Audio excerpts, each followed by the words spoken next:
President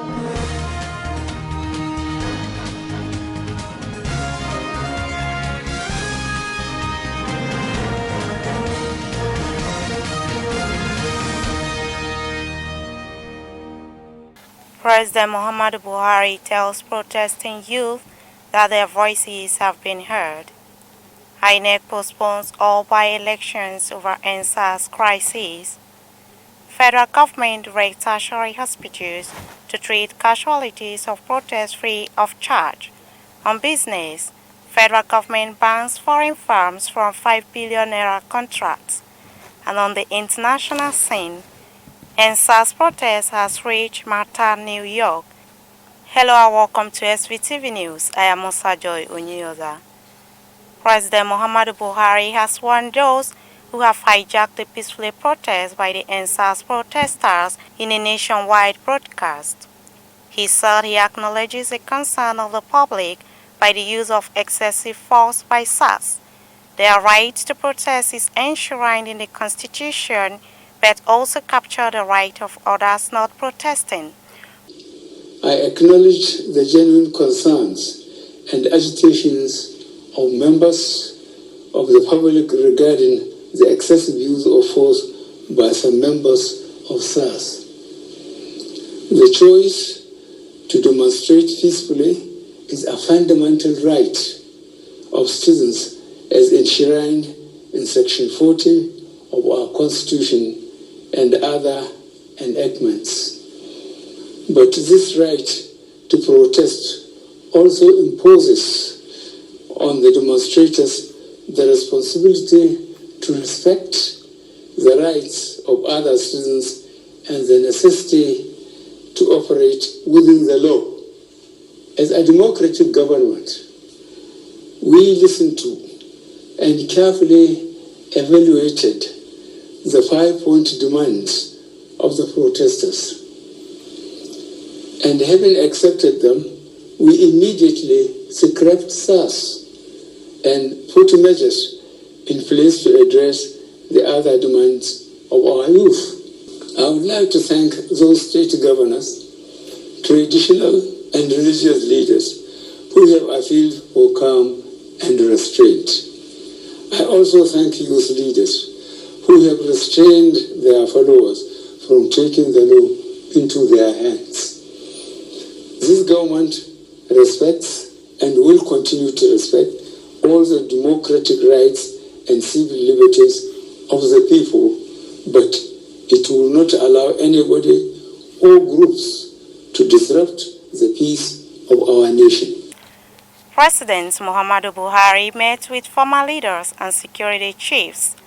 Though the agenda is yet to be disclosed, the impromptu meeting, which started about 10 a.m., was reportedly convened by President Buhari to consult over recent social and security development in different parts of the country.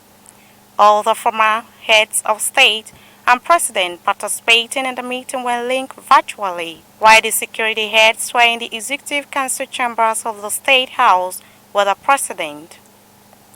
Among former leaders attending the meeting include retired generals Yakubu Gowon, Olusegun Obasanjo, Abdul Salam Abubakar, Goodluck Jonathan, and Chief Ernest Shanikan.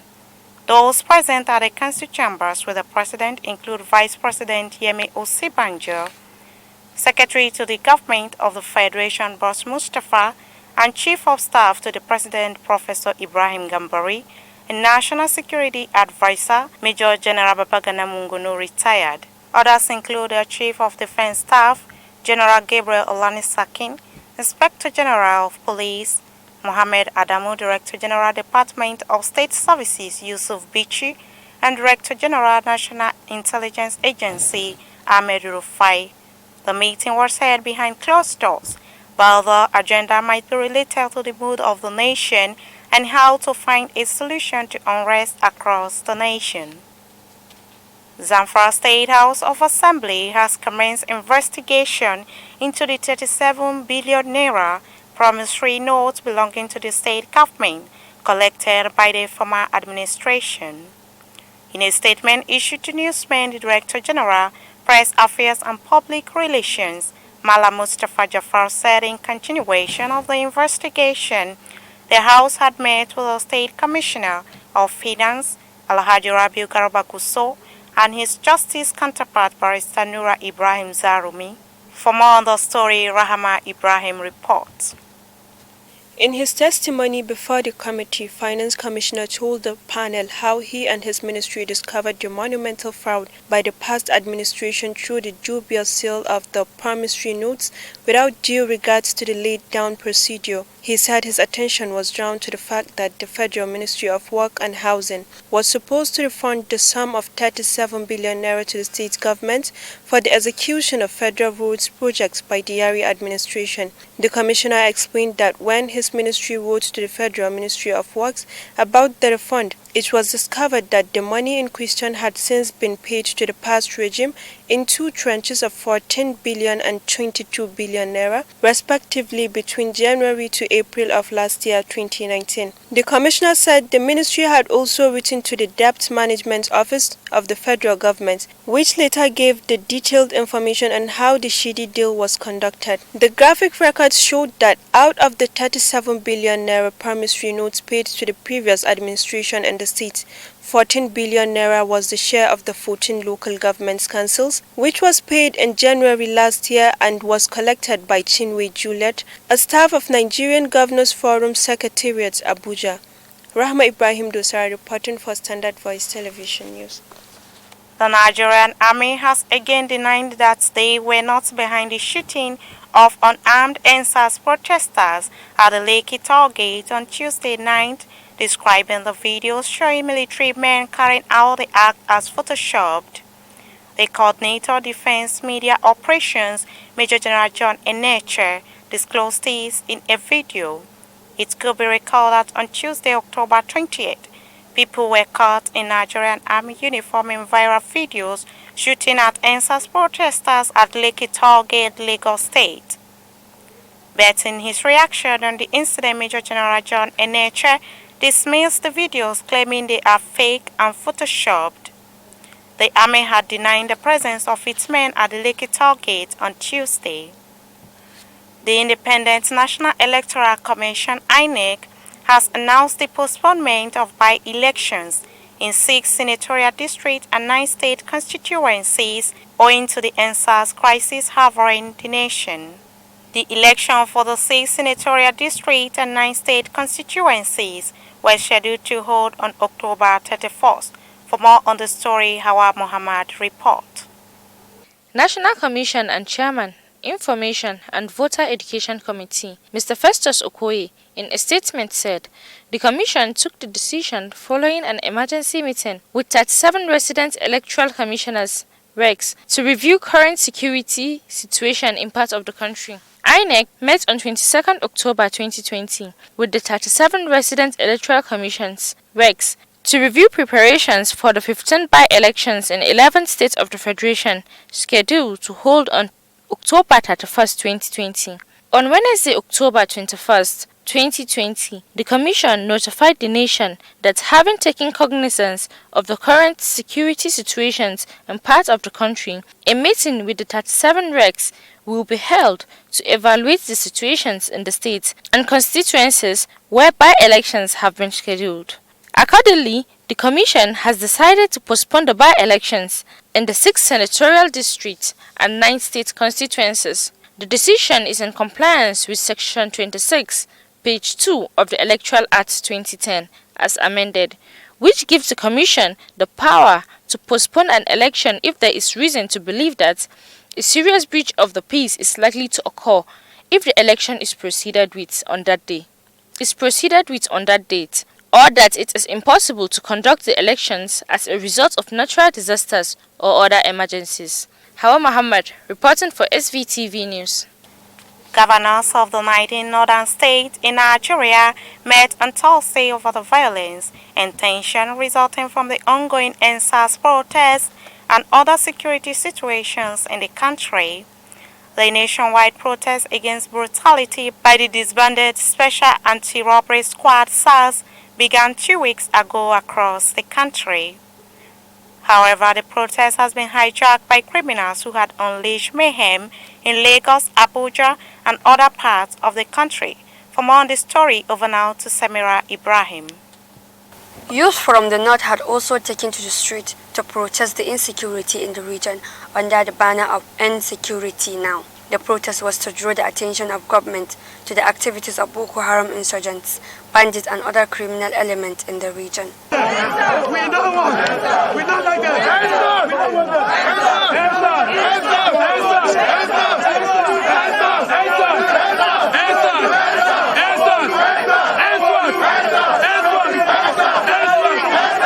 At the meeting held in Kaduna, where governors Simon Lalong Plateau, Aminu Tambuwal Sokoto, Bello Matawalle Zamfara, Abdurrahman Abdurrazak Kwara, Atiku Bagudu Kebbi, Mohammed Badar Abubakar Jigawa, Inuwa Yahaya Gombe, Sani Bello Niger, Babagana Zulum Borno, and Abdullahi Sule Nasarawa. Bauchi, Kaduna, Kano, Katsina and Kogi states were represented by their deputy governors at the meeting. Samira Ibrahim reporting for SVTV News. Southeast governors and leaders have called on all Nigerians to refrain from provocative statements that can aggravate the tense situation in the country. They made the call after their virtual meeting on Thursday. The governors also urged ethnic nationalities to continue maintaining mutual peace in the face of the recent challenges occasioned by the ongoing protests across the country. Chairman of the Forum and Ebonyi State Governor David Umahi, while briefing journalists on the outcome of the virtual meeting, said there is need for all Nigerians to come together and put an end to the violence. Lagos State residents have uncovered a warehouse where COVID-19 palliatives were being stored. The palliatives discovered on Thursday, October 22, were meant for residents of Festac Okuta, but were secretly stored in the warehouse. It was gathered that angry youth and some old-age citizens in the area gained entrance into the warehouse with force and do away with food items of their choices. The warehouse is said to be one of the many places the Lagos youth have ransacked within the week following the escalation of the NSAS protest. Hundreds of people gathered to cut away the food items, which include rice, yam, beans, and others. However, the individual or group of persons who stored up the food items believed to have been provisioned by the government to share for the masses to cushion the effect of COVID-19 are yet to be known as at the time this report is given. A warehouse of 600 feet by 600 feet full of COVID-19 products was discovered today. Look at people struggling to pass.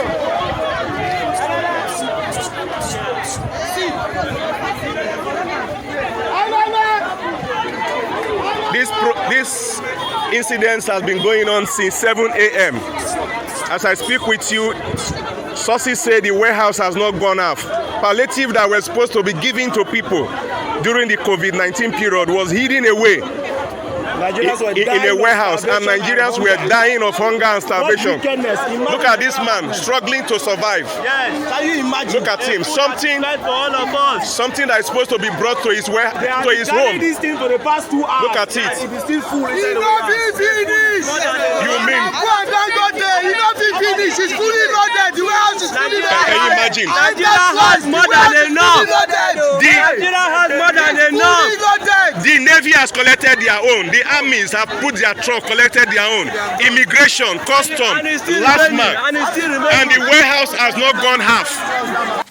Residents have expressed panic over a renewed clash by youth at Fagba Iju-Ishaga area of Lagos State. It was gathered that many people were injured in the clash. One of the residents said there were casualties, but that could not be immediately ascertained. There are also reports that buildings were damaged during the ongoing fight. Another resident, Aina, told reporters that they were not able to leave their homes. The federal government has directed that all victims and casualties of the ongoing protests across the country who arrive at federal tertiary hospitals with injuries should be treated immediately and free. The Minister of Health, Dr. Osagi Ehanire, has therefore informed all the chief executive officers of all federal tertiary hospitals to immediately comply with the directive. For more on the story, Shehu Magaji reports. A statement issued on Thursday by the Permanent Secretary Federal Ministry of Labor, Mr. A.M. Abdullahi said, casualties of the civil unrest will not be rejected on account of inability to pay and must be treated immediately. The minister considers the probability of the need for emergency medical services as a result of civil unrest in some parts of the country and directed that casualties arriving federal tertiary hospital with evocative injuries should not be rejected on account of inability to pay for service. All such persons are to receive treatment without delay. This administration places a priority on the health and the well-being of citizens and the residents, and is committed to assuring that lives are not lost needlessly. Meanwhile, all persons are reminded to still adhere under all conditions to non-pharmaceutical measures when outdoors, especially the use of face masks and hand sanitizers as well as social distancing, in order to preserve the gains that were made in stemming community transmission of COVID-19 in Nigeria. That has been the report. I am Shehu Magaji reporting for SBTV News. Still to come your way is the business and the international news, but before that, a quick commercial break. Stay tuned.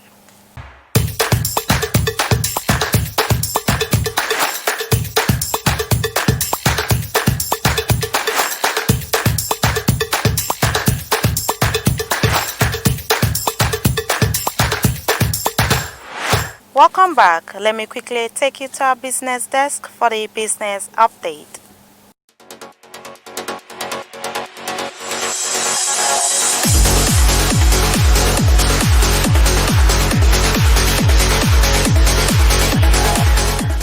Welcome to Business News Update. I am Samira Ibrahim. The federal government has barred foreign firms from bidding for contracts worth 5 billion naira in order to empower local contractors. This is in line with proposed local content bills being considered by the Senate. Minister of State for Works and Housing Alhaji Abubakar Aliyu told the National Assembly Joint Committees on Local Content Thursday in Abuja that the 5 billion naira categorization was part of measures being put in place to strengthen local content laws. According to him, contracts that are not more than 5 billion naira are to be exclusively for indigenous firms for bidding, award and execution.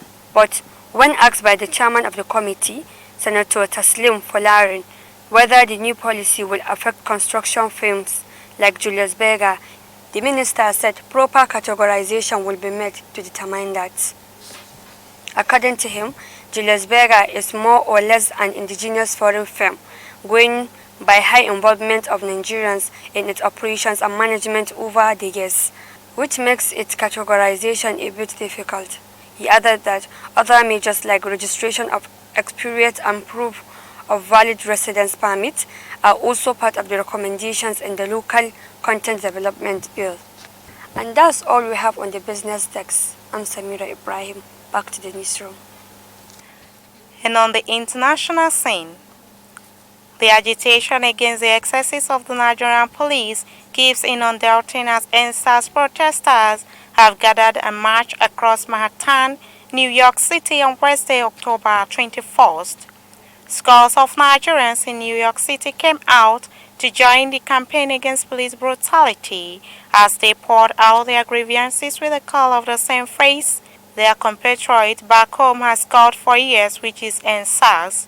This agitation against the excesses of Nigerian police force became a nationwide movement after young, unarmed protesters were shot at the Lekki toll gate in the late hours of October the 20th, Tuesday, now dubbed Black Tuesday. They marched from the Nigerian Embassy in New York to the New York Times office, proceeded to 42nd Cent, moved to the heart of New York, and finally to the United Nations. That has been the news from Standard Voice Television. To end the news, a quick look at the major headlines. President Muhammadu Buhari tells protesting youth that their voices have been heard. INEC postpones all by-elections over NSAS crisis. Federal government directs tertiary hospitals to treat casualties of protests free of charge. On business, federal government bans foreign firms from 5 billion naira contracts. And on the international scene, NSAS protest has reached Malta, New York. That's the news on behalf of the production crew and head of News and Current Affairs Department, Alhaji Ibrahim Garuba Tunau. I still remain Musa Joy Onyoza. Thanks for watching and stay tuned.